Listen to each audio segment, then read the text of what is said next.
Naam, asante kwa kuendelea kubaki nasi na sasa ni habari za biashara na uchumi.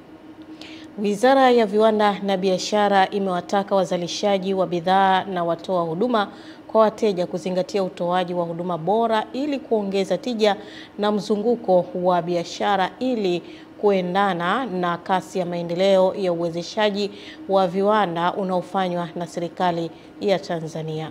Wito huo umetolewa na Naibu Katibu Mkuu Wizara ya Viwanda na Biashara, Dr. Selemani Serera katika usiku wa tuzo za watoa huduma bora zilizoandaliwa na CSW Tanzania kwa lengo la kuchochea utoaji wa huduma bora, ambapo ameyataka mashirika, taasisi na kampuni ziboreshe eneo la huduma kwa wateja sambamba na kuzalisha bidhaa bora.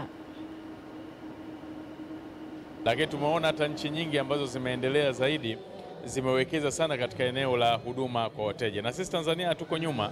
Kwa sasa hivi taasisi zetu nyingi sana zimezidi kuboresheka. Ukiacha tu ile lugha ya asili kwamba Mtanzania kwa asili tulivyozaliwa, unakuta kila sehemu ukienda mtu atakwambia karibu, atakwambia nashukuru, lakini bado kwenye huduma na uzalishaji, hata kama utazalisha bidhaa bora namna gani, bado bila kuwa na ule ubora wa huduma hauwi mzuri. Kwa hiyo mimi niwapongeze wenzetu ambao wamepata hizi tuzo na wale walioandaa, kwa sababu tunapowapa hizi tuzo inawasaidia kuonyesha kile ambacho wanakifanya kinafuatiliwa kwa karibu. So sisi kama CSW Tanzania tumeona kuwatambua na kuwatunuku kutokana na vigezo na jinsi ambavyo wanafanya kazi hizi kampuni ama wafanya biashara na mashirika kwenye uendeshaji wao. Ni vyema kuwapongeza kwa ufanyaji wao mzuri kwa huduma kwa wateja ili kuongeza chachu kwa wafanyabiashara wengine ama kampuni zingine ambazo zinatoa huduma kwa wateja.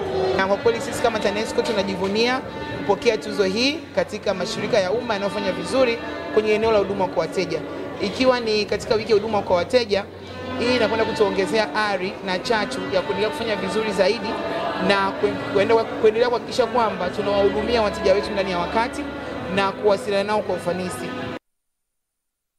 Mamlaka ya Mapato Tanzania TRA mkoa wa Mbeya imefanikiwa kuvuka malengo kwa asilimia 113 ya ukusanyaji wa mapato kutoka shilingi bilioni 34.9 iliyokuwa imekusudiwa hadi kufikia shilingi bilioni 39.1 katika robo ya kwanza ya mwaka wa fedha. Taarifa ya Epimakosi Apolinari inafafanua zaidi.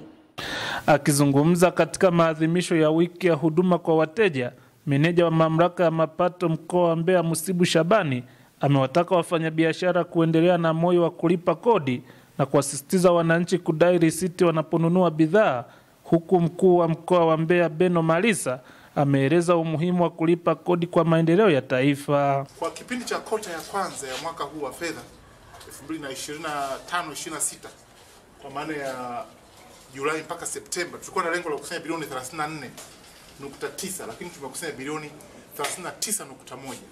Kwa hiyo nichukue nafasi hii kuwapongeza sana. Tuko katika hatua nzuri sana.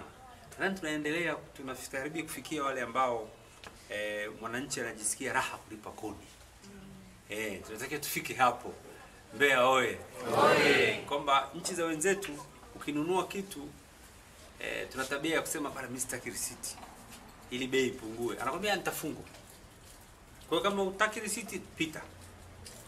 Tunataka tufike huko. Wafanyabiashara wetu wawe na moyo huo.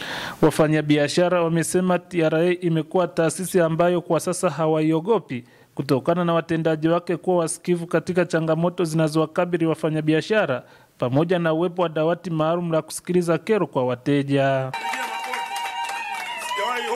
Meneja anatoa mitaji kwa wafanyabiashara, lakini amekuwa akitoa hii yote ni kwamba anaonyesha kabisa kwamba serikali ya sasa inamjali mfanya biashara. Malalamiko mengi tulikuwa tumeyaleta TRA, nashukuru wameyafanyia kazi sasa hivi. Kwa hiyo tuko vizuri kabisa na TRA, wamekuwa ni marafiki zetu, hatuwakimbii, hatuwaogopi sasa hivi. Imetupa hamasa na sisi kuhamasisha wanawake wafanyabiashara wadogo kwa wakubwa. Nikiripoti kutoka mkoani Mbeya, Epimakosi Apolinari, Channel 10. Ubalozi wa Uholanzi nchini Tanzania umetoa mafunzo kwa wafugaji wadogo na wafugaji daraja la kati kwa ajili ya kuwajengea uwezo utakaowasaidia kujikwamua kiuchumi kwa kufuga kibiashara. Akizungumzia mafunzo hayo yaliyowajumuisha wafugaji wa kuku, bata na mifugo mengine, balozi wa Uholanzi nchini Tanzania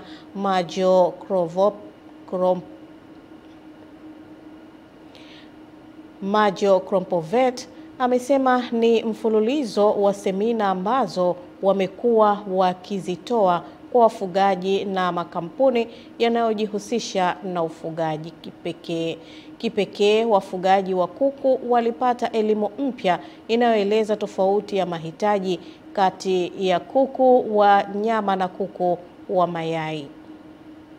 Today's seminar is tailored for medium and large-scale poultry farmers eager to explore sustainable practices alongside Dutch experts. The Dutch companies present here will share their knowledge and expertise around feeds, digital technology, poultry health, and processing. I think if you look at Tanzania, already a population of over 60 million people that will grow exponentially until the next few decades. You see, of course, also in the meal pattern of people that they like to eat chicken or they eat eggs. So when the population is growing, you also need more chicken, you need more eggs. Semina ya kubadilishana ujuzi na uzoefu ambayo imeandaliwa na wenzetu wa ubalozi wa Uholanzi, na kimsingi semina ina manufaa sana kwetu kwa sababu wenzetu kidogo wameendelea katika utaalamu wa tasnia nzima ya mambo ya ufugaji. Ili uweze kupata faida, uwe na kuku kati ya 3,000 mpaka 4,000, aidha wawe wanyama, wa mayai au wa improved breed. Mwisho wa habari za biashara na uchumi.